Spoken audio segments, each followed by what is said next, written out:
channel. I'm Alexa and today I want to talk about ONNA BUGEISHA.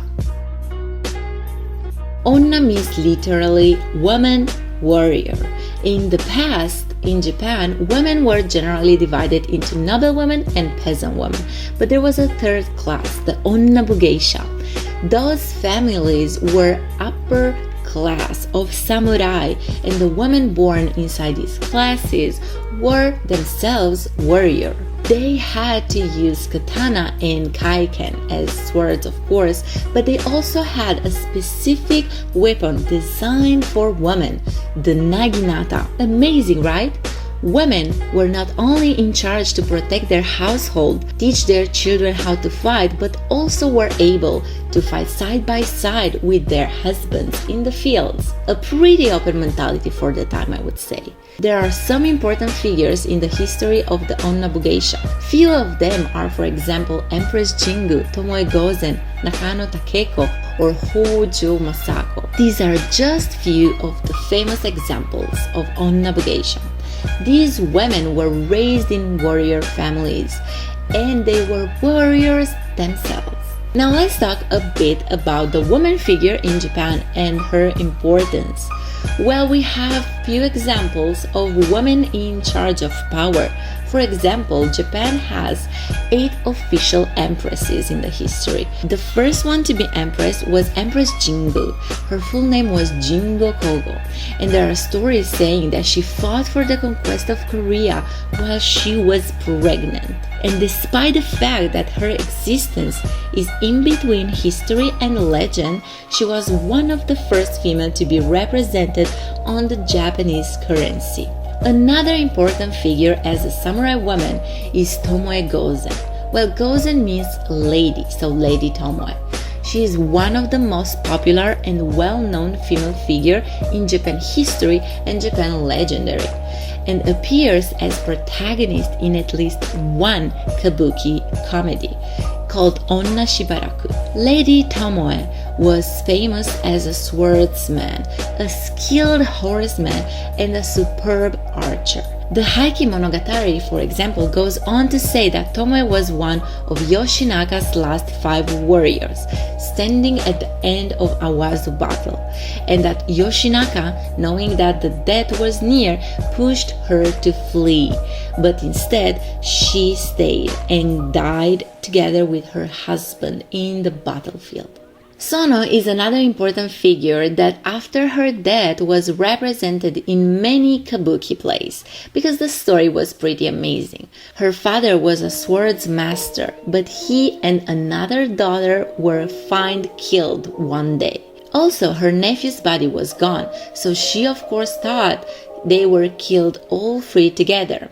Before his death, the father arranged a marriage between her and Rokusuke, one of his students. One day, she saw a child's kimono in Rokusuke's house, and she of course recognized this kimono was his nephew's one. She of course immediately thought he was the one killing. For revenge, she intended to kill him as well. However, it came out that Rokusuke actually saved his nephew. Well, what a great story to represent in a kabuki play, right? Thanks to those stories exist also Onna Mushae, the representation of these warriors in ukiyo-e paintings, or well, an art tribute to these women warriors.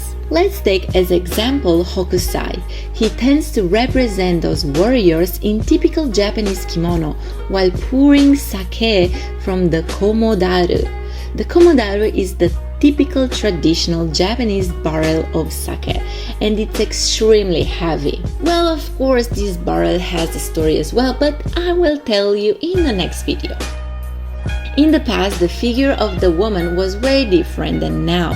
The women warrior were raised as determined and brave as men. Around the 12th century, Japanese women had the right to inherit their property. They controlled the family finances and managed the money, as well as they were expected to defend their households, and they were free to decide to be or not involved in battles. However, things have changed with the influence of Neo-Confucian philosophy in the beginning of the Edo period. Well, samurai were no longer interested in fights and they become bureaucrats, so their daughters especially were considered a more valuable pawn to reach power through arranged marriages. After Tokugawa Ieyasu unified Japan, the role of the woman changed even more. Their role was to supervise the education of their children and manage the house,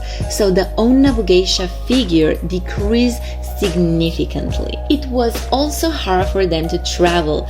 They were requested to be accompanied by a man. It was almost impossible for a woman to travel alone. The society was changing and the rules and restrictions on them were more and more strict, to the point also to be seen from other samurai men as child breeding purpose only. The value for noble warriors was almost nothing now.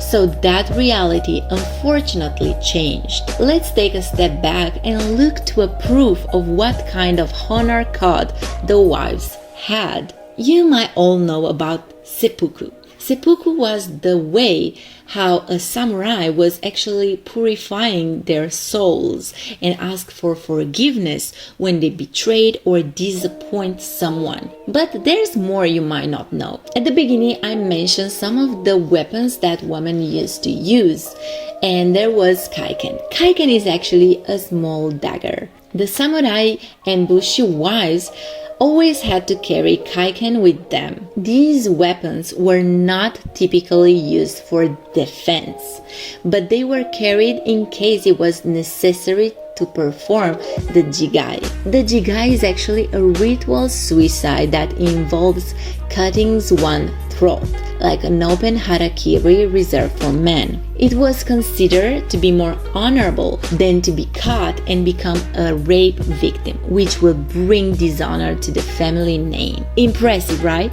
Well, I think this might be enough history for today. I hope you all had fun and enjoy.